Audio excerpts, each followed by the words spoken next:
आयुष एक 17 साल का लड़का जो एक बहुत ही बोरिंग और स्ट्रगलिंग लाइफ जी रहा था। बिल्कुल आपकी तरह वो भी दिन भर परेशान ही रहता। कभी माँ डांटती तो कभी पापा 4 बात सुना देते और बचे हुए खाली समय में वो बस टेंशन, तंगी और डिस्ट्रैक्शन के साथ आलस्य का कंबल ओढ़कर लिपटा रहता। पढ़ाई में वो एक एवरेज स्टूडेंट था और उसका कुछ खास मन लगता भी नहीं था इसमें। वो हर काम में पीछे रह जाता। वो एक नंबर का आलसी लड़का था। एक काम भी वो ढंग से नहीं करता था। इसी वजह से हर काम में वो 4 बात सुनता। उसे बेइज्जत होना पड़ता। कोई उसे पसंद नहीं करता था। सब उसकी नालायक और मूर्खों में गिनती करते, लेकिन असल में वो मूर्ख नहीं था। ऐसा बस लोगों को दिखता था, मगर उसका दिमाग बहुत तेज था और यही उसकी सबसे खास बात थी। वो अपने आप की ताकत को जानता था। वो ये भी जानता था कि अगर वो अपने असली औकात पर आ गया तो सब कुछ बदल जाएगा और वो सबसे बड़ा भी बन जाएगा, खूब सफल हो जाएगा। वो नालायक नहीं, बस आलसी था और यही आलसपन तो उसे हर जगह बेइज्जत कर देता था। उसका मन स्थिर नहीं था और इसी रीजन की वजह से वो खुद ही बार बार लोगों के दरवाजे पर पहुंचता, किसी न किसी को फोन करता और किसी न किसी के पीछे पागल रहता, लेकिन बदले में कोई उसे 2 पैसे का भी भाव नहीं देता। एक तरह से कह सकते हैं हर जगह से बेइज्जत हुआ बंदा था वो। लेकिन सबका सुनहरा और खूबसूरत दिन आता है। उसके भी खूबसूरत दिन बड़े जल्दी आने वाले थे। साल था 2019, जब उसी का एक रिश्तेदार जो कि उससे उम्र में 4 से 5 साल बड़ा था, वो उससे मिलता है। मुलाकात में दोनों की बातें होती है, मगर थोड़ा खुलने के बाद वो लड़का यानी आयुष अपने उस रिश्तेदार को अपनी सारी परेशानियों के बारे में बताता है। उसके उस रिश्तेदार को उस लड़के में एक चिंगारी जरूर दिखती है कि ये लड़का दम रखता है कुछ बड़ा करने का, मगर ये इतने सारे उलझनों में फंसा ही कुछ इस तरह है कि ये कभी कुछ सही नहीं कर पाता। इस वजह से लोग बस इसकी गलतियां देखते हैं, इसके पीछे की वजह और हालत नहीं। कहते हैं ना, हर रिश्तेदार बुरा नहीं होता, कुछ फरिश्ते भी होते हैं। उसने पहले उस लड़के की पूरी बात सुनी और फिर उससे बस एक ही सवाल पूछा, तुम चाहते क्या हो? इस पर उस लड़के ने कहा, मैं सब अच्छा करना चाहता हूँ, सफल होना चाहता हूँ, कम से कम गलतियां करना चाहता हूँ और हर चीज में आगे रहना चाहता हूँ। फिर उसके रिश्तेदार ने एकदम शांति से कहा, अच्छा मुझे एक बात बताओ, अगर तुम्हारे गोद में 1-2 साल का बच्चा थमा दिया जाए और उसे गोद में लिए ही था, मैं आगे 1 किलोमीटर दूर एक मंदिर पर जाना है जहां तुम्हारे परिवार के लोग मौजूद हैं और पूजा की तैयारी में हैं, जो बस तुम्हारा ही इंतजार कर रहे हैं, तो मुझे बताओ, क्या तुम्हें उस बच्चे के बोझ से चलने थोड़ी तकलीफ होगी या नहीं? उसने जवाब दिया, बिल्कुल होगी। इसके बाद उसने कहा, उस बच्चे ने अपने हाथ में 3-4 खिलौने लिए हैं जिनका वजन कुल मिलाकर कम से कम आधा 1 किलो तक होगा ही, तो क्या इससे समस्या थोड़ी और नहीं बढ़ेगी?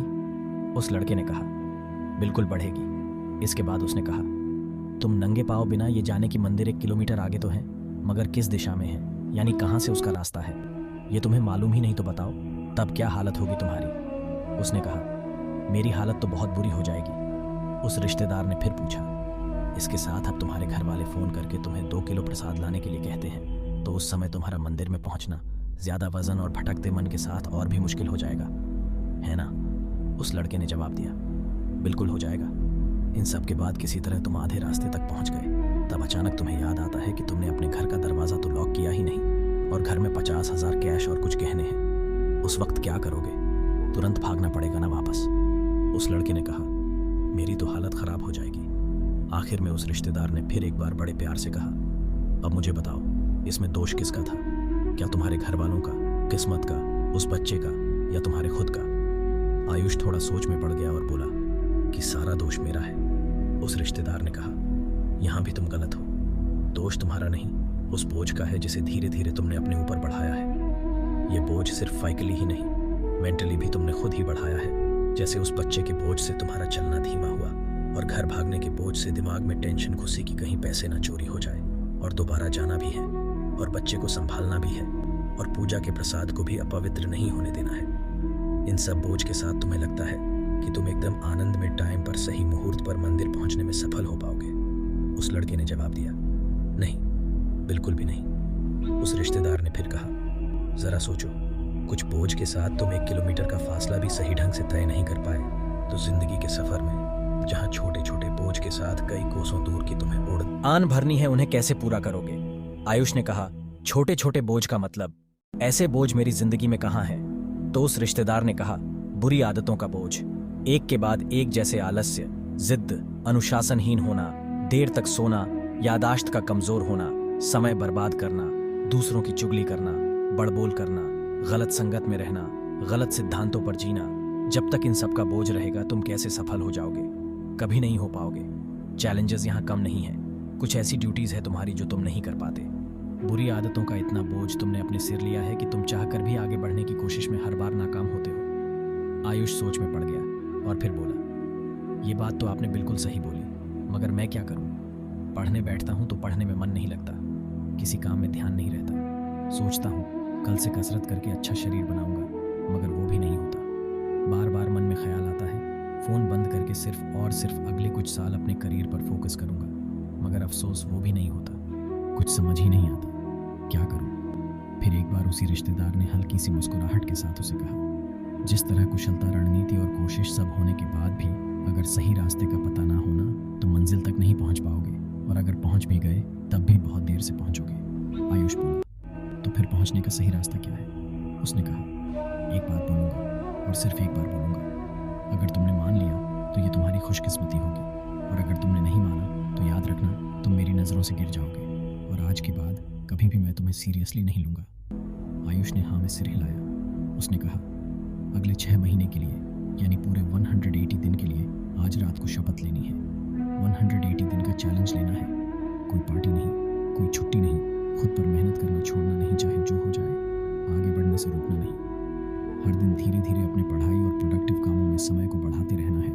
इन 180 दिनों के चैलेंज को 4 हिस्सों में बांटेंगे, जिसमें पहला पड़ाव होगा 45 दिन का। पहले पड़ाव में आपको बाहरी दुनिया से डिस्कनेक्ट होना है। किसकी शादी है, किसकी लड़की का मुंडन है, किसके घर में क्या खिचड़ी पक रही है, किसकी लड़की किसके साथ भाग गई, कौन किसकी तैयारी कर रहा है, किसने नया घर लिया है, नई गाड़ी ली है, किसके यहाँ कोई फंक्शन है, कौन मर गया, कौन जी रहा है। इन सभी मोहमाया से सबसे पहले डिस्कनेक्ट होना है। पहले पड़ाव की चुनौती में लगभग 20% लोग बाहर हो जाएंगे, और उम्मीद करता हूँ क्योंकि तुम्हारे अंदर मुझे चिंगारी दिखी है तो तुम टिक जाओगे।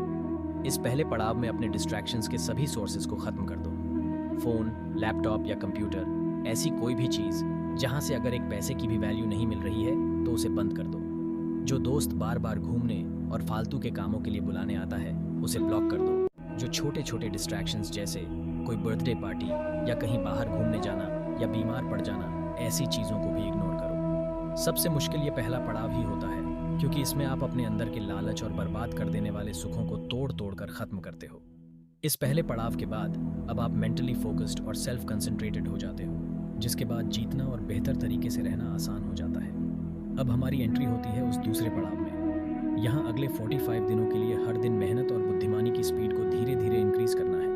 शुरुआत भले ही पहले दिन 10 मिनट पढ़ने से करो, मगर हर दिन उसे थोड़ा थोड़ा बढ़ाओ। अगर 5-5 मिनट भी हर रोज़ बढ़ाते गए तो अगले 44 दिन बाद वो 10 मिनट 4 घंटे में बदल जाएगा, और एकदम आसानी से बिना किसी भी तकलीफ के तुम हर रोज़ बहुत मज़े से 4 घंटे पढ़ पाओगे।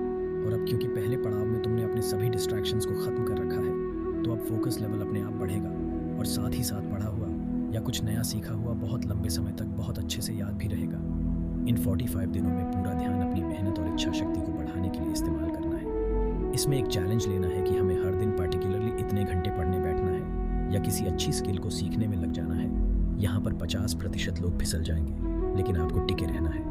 अब बारी है तीसरे पड़ाव की, और ये भी 45 दिन का ही होने वाला है। इस पड़ाव में अगर आदमी आ गया तो समझो उसने ऑलमोस्ट सब कुछ पा लिया। इस पड़ाव में स्टेट ऑफ नथिंग में जाना है, जहाँ अपने एथिक्स को, अपने लाइफस्टाइल को, जो आप पिछले 90 दिनों से करते आ रहे हो, उसे एक लेवल और ऊपर लेकर जाना है। इसमें असल में होता क्या है कि तुम्हारे शरीर को अब तक आदत लग चुकी है मेहनत करने की, डिसिप्लिन में रहने की, और पहले की तरह वो तमाम बुरी आदतें अब तुम्हारे में नहीं है। तो इस वक्त तुम्हारे पास एक मौका है, और वो है इन्हीं कोशिशों को एक लेवल और ऊपर लेकर जाने का। जैसे जो हार्डवर्क अब तक 4 घंटे का होता था, उसे बढ़ाकर 6 घंटे कर देना है।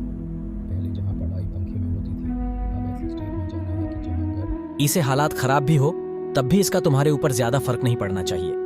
बिना किसी सुख सुविधा के, बिना किसी इंटरनेट या पर्सनल हेल्प के अब तुम्हें तुम्हारा काम करना आना चाहिए। इस पड़ाव में कुछ इस तरह बनना है जैसे तुम किसी के मोहताज नहीं, न पैसों के न किसी सुख सुविधा के, सिर्फ और सिर्फ अपने दम पर हो और रहोगे। ऐसा इसलिए क्योंकि कई बार ऐसे भी समय आएंगे जब खराब परिस्थितियों में भी, फेलियर्स में भी अपने मेहनत में कोई कंजूसी नहीं करनी होगी, बल्कि मेहनत बरकरार रखनी होगी। ऐसे वक्त के लिए ये तीसरा पड़ाव आपको तैयार करता है। अब बारी आती है चौथे पड़ाव की, जिसमें 15 से 20% लोग ही जा पाते हैं, लेकिन यही वो लोग होते हैं जो बाकी के 80% लोगों के सर होते हैं, उनके रोल मॉडल और लर्निंग एग्जाम्पल्स होते हैं। ये आखिरी पड़ाव है पूरे 180 डेज चैलेंज का। ये 45 का आखिरी पड़ाव होने के बाद आप 180 दिन का चैलेंज पूरा कर चुके होंगे। इसके बाद तुम एकदम बवाल बनने वाले हो। इस समय तक आते आते तुम अपने काम में एकदम परफेक्ट हो चुके हो। लाइफस्टाइल एकदम जबरदस्त हो चुकी है। किसी भी बुरी आदतों में नहीं फंसे हो। लोगों ने तुम्हारी तारीफें भी शुरू कर दी है। तुम्हें भी अब हर मोड़ पर सफलता मिलने लगी है, चाहे वो एग्जाम्स में हो, चाहे वो किसी और काम में हो, या चाहे वो किसी प्रोजेक्ट या जॉब फील्ड में ही हो। लेकिन अब वक्त है कुछ मैजिकल और स्ट्रिक्ट स्किल्स को सीखने का, जो पूरे 6 महीने के पीरियड की चमक को और ज्यादा बढ़ा देंगे। मैजिकल स्किल्स से मेरे कहने का मतलब है जैसे तुम कम्युनिकेशन और प्रेजेंटेशन सीख सकते हो, तुम मार्शल आर्ट सीखकर अपने बॉडी को वेल शेप्ड और दिमाग के फोकस को और बढ़ा सकते हो। कोडिंग या एआई में स्पेशलाइज्ड होकर तुम अपने फ्यूचर सिक्योरिटी के लिए कई और ऑप्शंस क्रिएट कर सकते हो। पहले के 3 पड़ाव के आते आते तुम दूसरों से बहुत आगे तो ऐसे ही आ चुके हो। और जिस तरह हम सांस लेना, खाना खाना और सोना नहीं भूलते, क्योंकि वो हमेशा हम एक ही समय पर करते हैं, अगर ना करें तो शरीर याद दिला देता है। ठीक उसी तरह 3 पड़ाव को कर लेने के बाद अब दिमाग और शरीर को उन्हीं चैलेंजेस और टास्क्स को करने की आदत लग जाती है। और इससे अच्छी बात और क्या हो सकती है कि अब मेहनत और काम करने में भी बहुत मजा आने लगेगा। दोस्तों, ये जो मैंने कहानी सुनाई उसका एक सस्पेंस अभी खोलूंगा। सबसे पहली बात कि वो कहानी बिल्कुल सच्ची थी। आज वही लड़का आयुष रेलवेज में एक अच्छे पोस्ट पर काम कर रहा है। उसने 2019 के बैच में रेलवेज का एग्जाम निकाला था। मुझे इसकी एग्जैक्ट जानकारी तो नहीं, लेकिन लोगों से आज उसकी खूब तारीफें सुनने को मिलती है। वो लाख रुपए की सैलरी पर एक अच्छी जिंदगी जी रहा है।